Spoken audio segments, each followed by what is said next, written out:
پچھلے دنوں ایک نیوز میری نظر سے گزری۔ سندھ کے علاقے سہون میں، نام سنا ہوگا آپ نے، سہون شریف۔ سہون میں صوفی بزرگ ہیں لال شہباز قلندر۔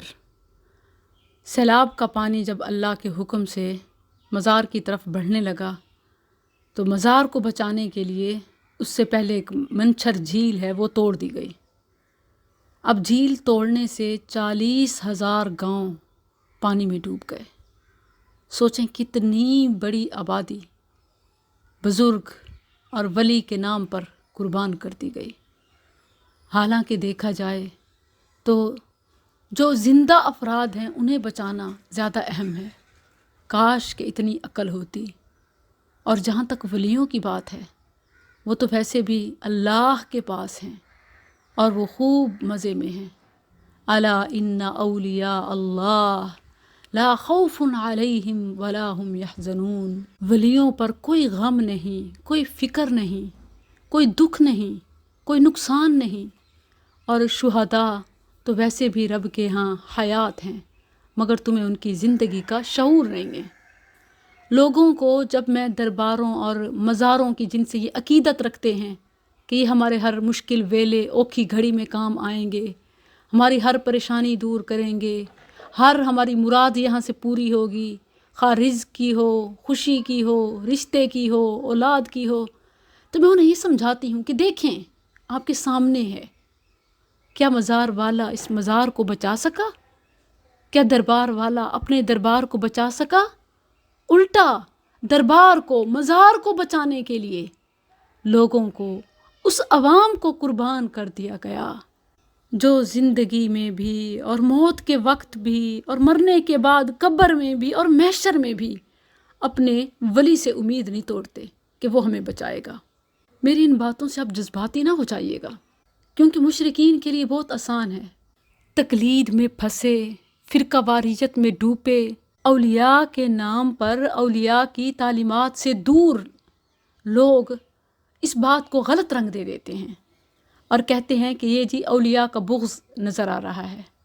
جب آپ مانتے ہیں کہ اولیاء کو تو کوئی غم نہیں، کوئی خوف نہیں، جب اولیاء سے اتنی عقیدت رکھتے ہیں تو پھر اولیاء جس خدمت خلق کے لیے زندگی قربان کر گئے، آج ان کے مزار کو بچانے کے لیے اتنے لوگوں کو خطرے میں ڈال دیا گیا۔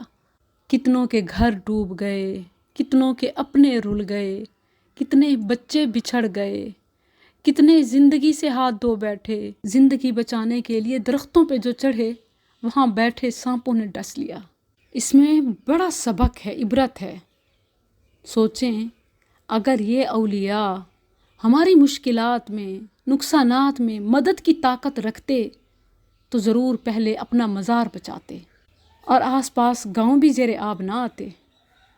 مشکل کشا وہ نہیں جس کو بچانے کے لیے لوگ قربانیاں دیں، مشکل کشا تو وہ ہے جو لوگوں کو بچائے۔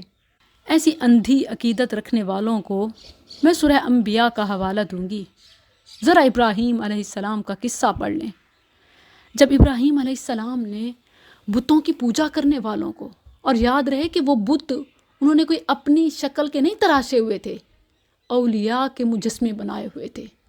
جن اولیاء کی قبروں کے آپ پجاری ہیں وہ انہی اولیاء کے مجسموں کے پجاری تھے۔ تو ابراہیم علیہ السلام نے انہیں کیا سمجھایا؟ افتعبدون من دون اللہ ما لا ينفعکم شیئا ولا یضرکم۔ کیا تم اللہ کے سوا اس چیز کی عبادت کرتے ہو، ان کی عبادت کرتے ہو جو نہ تمہیں نفع دیتے ہیں اور نہ تمہیں نقصان؟ اف لکم، اف ہے تم پر اور ان چیزوں پر بھی جن کی تم اللہ کے سوا عبادت کرتے ہو۔ یہ کن کے الفاظ ہیں؟ ابراہیم علیہ السلام کے۔ جب انبیاء کے پیروکار علماء اگر کوئی آپ کو یہ سمجھائے کہ یہ بھی تمہارے لیے کچھ نہیں کر سکتے تو فوراً سے یہ فتویٰ کیوں لگا دیتے ہیں کہ جی اولیاء کے منکر ہیں؟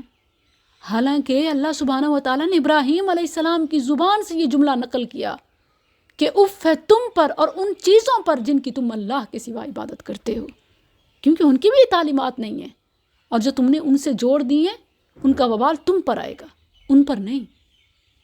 افلا تعقلون، کیا تم سمجھتے نہیں؟ آج لوگوں کا بھی توحید کے آگے وہی ریئیکشن ہوتا ہے جو ان مشرکوں کا تھا. انہوں نے کیا کہا؟ حرقوہ وانصروا آلہتکم، اسے جلا دو اور اپنے معبودوں کی مدد کرو. ان کنتم فاعلین، اگر تم کرنے والے ہو. ان کے یہ الفاظ ان کے ضمیر کی کشمکش کو ظاہر کر رہے ہیں کہ انہیں سمجھ تو آ گئی بات ابراہیم علیہ السلام کی. اب دلیل کے آگے کوئی جواب نہ ملا تو کیا کہا کہ چلو اگر کچھ کرنا ہی ہے تو بس اس کا پکا کام ختم کر دو، تاکہ آئندہ کوئی یہ بحث ہی نہ کرے، کوئی یہ سمجھانے کی کوشش ہی نہ کرے. وَانْصُرُوا آلِهَتَكُمْ، اس جملے میں پوری حقیقت ہے کہ معبود وہ بھلا کیسے ہو سکتے ہیں جن کو مریدین کی مدد کی ضرورت ہو. تو اسی لیے اولیاء سے نہیں، اولیاء کے رب سے عقیدتیں رکھیں، منتیں مانیں، مرادیں مانیں، کیونکہ اولیاء تو اپنا مزار بھی نہیں بچا سکتے. اسی لیے نبی صلی اللہ علیہ وسلم نے لوگوں کو منع کیا کہ جو کعبہ کی قسم اٹھاتے، والکعبہ والکعبہ، کعبہ کی قسم. آپ نے فرمایا کعبہ کی قسم نہیں، یہ تو ایک عمارت ہے، اللہ کا گھر ہے، تم اس کی عبادت نہیں کرتے، تم اس کے رب کی عبادت کرتے ہو. وَرَبِّ الْكَعْبَةِ، یہ بھی میں نے مثال اس لیے رکھی کیونکہ پھر آپ کہتے ہیں کہ کرونا میں پھر کعبہ بھی تو ویران ہو گیا، تو کیا اس سے پھر کعبہ کی عظمت میں یا حرمت میں کوئی فرق پڑتا ہے؟ نہیں، ہم مسلمان کعبہ کی بھی عبادت نہیں کرتے، ہم تو کعبہ کے رب کی کرتے ہیں. تو پھر مزاروں درباروں کی کیا اوقات؟